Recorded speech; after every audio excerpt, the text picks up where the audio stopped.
E aí pessoal, eu sou o Cauã, estou no terceiro período de Engenharia de Alimentos na FTT e eu vim falar para vocês hoje um pouquinho sobre probabilidade. Vamos lá? Primeiro de tudo, o que é a probabilidade, né? A probabilidade é um ramo da matemática que estuda a chance de ocorrência de certos experimentos. Então, toda a probabilidade envolvida nos jogos de azar, lançamento de dados, cartas de baralho, e até mesmo muito aplicado na estatística para a probabilidade de ocorrência de certos eventos. A gente tem certas distribuições de probabilidade que são muito aplicadas em pesquisas, em elaboração de dados e análise de dados estatísticos. É uma área muito ampla e ela não se resume só àquilo que a gente vê geralmente nos exercícios, que são esses problemas com os dados ou com bolas em urnas e cartas de baralho. Ela tem várias aplicações, maiormente no ramo da estatística, porque ela é como se fosse uma sub-área da estatística. Então, o primeiro conceito que a gente tem que trabalhar para poder estudar a probabilidade é o conceito de experimento aleatório. Então, um experimento aleatório é qualquer experiência cujo resultado não seja conhecido. Ou seja, eu vou realizar uma experiência, mas eu não sei qual o resultado que vai sair dali. Por exemplo, se eu tenho uma sacola com maçãs verdes e vermelhas, qual que é? Eu não sei se quando eu enfiar a mão ali eu vou puxar uma maçã verde ou uma maçã vermelha. Então isso é um experimento aleatório. Outra, tem uma urna com bolas de cores diferentes. Quando eu coloco minha mão lá, eu não sei qual bola que eu vou tirar, qual cor que eu vou tirar. Então, quando eu lanço uma moeda, eu não sei se vai sair cara ou se vai sair coroa. Quando eu jogo um dado, eu não sei qual número que vai sair. Quando eu tenho um baralho, eu não sei qual carta eu vou tirar. Todos esses são exemplos de experimentos aleatórios. E a gente tem experimentos aleatórios muito presentes no nosso cotidiano. Por exemplo, a previsão do tempo. Eu tenho um dia, eu não sei se vai chover, se vai fazer sol, se vai fazer sombra, o que vai acontecer naquele dia. Então, o próprio dia, o próprio nosso cotidiano é um experimento aleatório. E aí, nesses experimentos aleatórios que a gente tem, o conjunto de possíveis resultados desses experimentos aleatórios a gente chama de espaço amostral. Então, qualquer resultado que eu possa ter, um resultado possível do meu experimento aleatório, ele vai estar no conjunto do meu espaço amostral. Então, por exemplo, aqui um exemplo clássico é o do dado. Então, quando você lança o dado, ele tem 6 possíveis resultados, que é 1, 2, 3, 4, 5, 6. No caso de um lançamento de uma moeda, eu tenho cara ou coroa. Existem outros tipos de problema com espaços amostrais muito mais complexos. Por exemplo, um baralho. Eu tenho um baralho com 4 cores de naipes e cada cor de naipe eu tenho 13 cartas. Então, dentro de um baralho, eu tenho um espaço amostral de 52 opções quando eu for puxar uma carta de uma pilha. Então, já é um espaço amostral bem grande. E existem outras possibilidades de espaço amostral. Por exemplo, quando você vai jogar na Mega Sena, você vai fazer uma combinação ali de 6 números, mas as possibilidades de combinações entre esses números passam da casa dos milhões. Então, dentro de um problema de probabilidade, é sempre importante a gente ter conhecimento do que é o nosso espaço amostral para poder calcular a probabilidade de ocorrer o evento que a gente quer no nosso experimento aleatório. Falando no evento, o que é ele mesmo? Um evento é qualquer ocorrência dentro do meu espaço amostral, ou seja, qualquer possibilidade que possa acontecer dentro das minhas possíveis ocorrências, ali que eu defini no meu espaço amostral.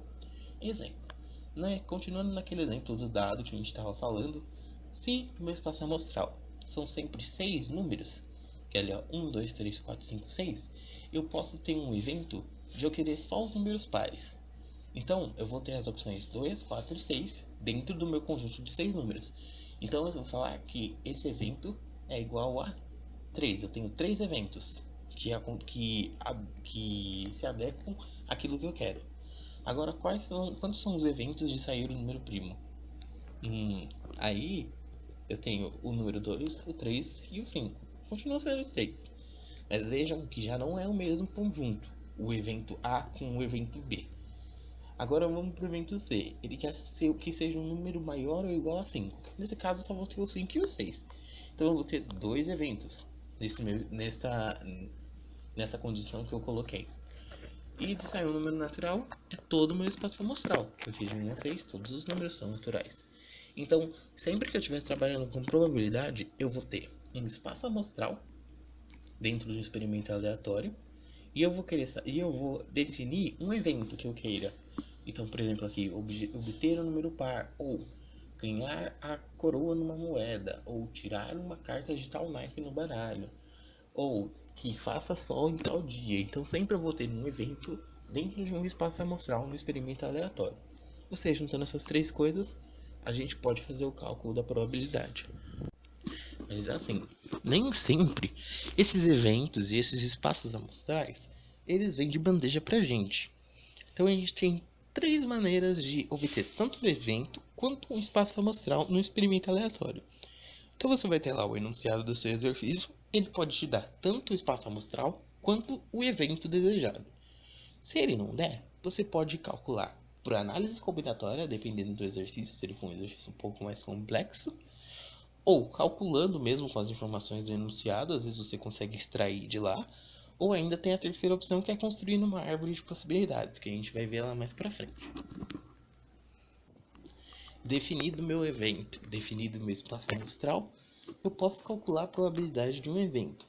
Então, você vai dividir o número de resultados favoráveis, ou seja, o número de resultados no evento que eu escolhi ali, e dividir ele pelo espaço amostral.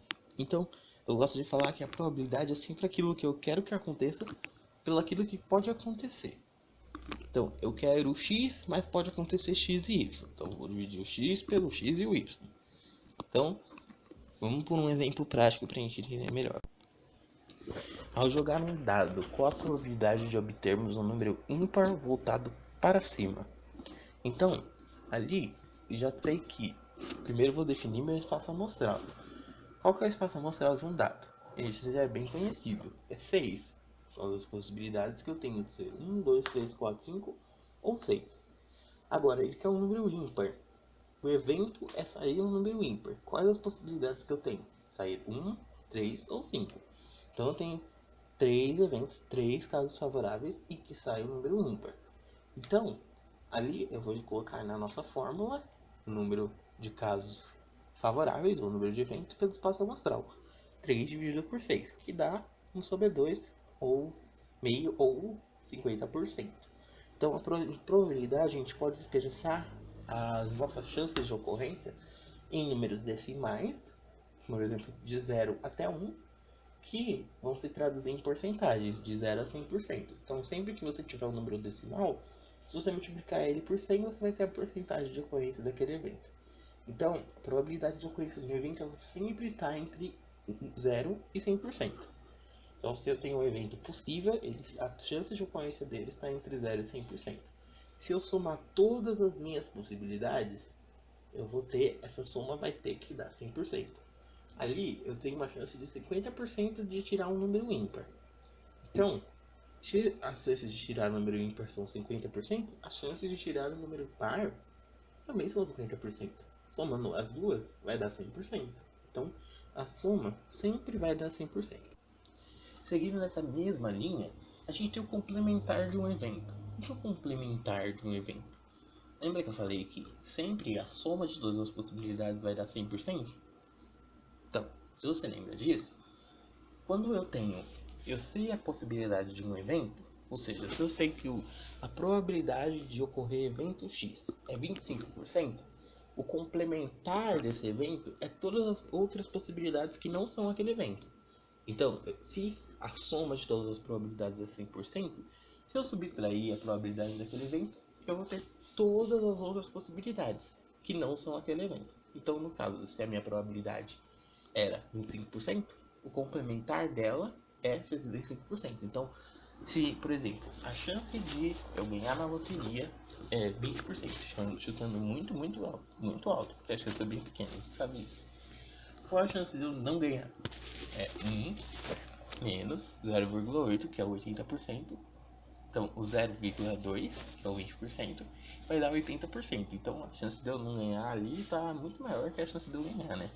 Aqui eu coloquei o exemplo do dado que eu tinha comentado, do lançamento de obter um número ímpar é 50%. Então, qual a probabilidade de obter um número par? A probabilidade de obter um número par é a mesma coisa da probabilidade de eu não obter o número ímpar. Então, eu vou subir para aí. Aí 1 menos 0,5, 0,5 ou 50%. Agora, um conceito que é muito importante em probabilidade. Probabilidade da união de dois eventos. O que é esse P, A ou B? Você deve estar se perguntando. Esse símbolo aí é um símbolo de união. Toda vez que eu tenho esse Uzinho virado para cima, é um símbolo de união. Então, significa que eu estou juntando duas coisas. Então, se eu quero calcular a probabilidade de A mais a probabilidade de B, eu não vou só somar. Eu vou pegar a probabilidade de A mais a probabilidade de B menos a probabilidade da intersecção deles. O que é a intersecção deles? Se eu quero a probabilidade de um ou outro evento, eu vou ter que tirar a probabilidade de ocorrer os dois ao mesmo tempo, porque eu estou falando que eu quero um ou outro. Então eu não posso levar em conta a probabilidade das duas coisas juntas.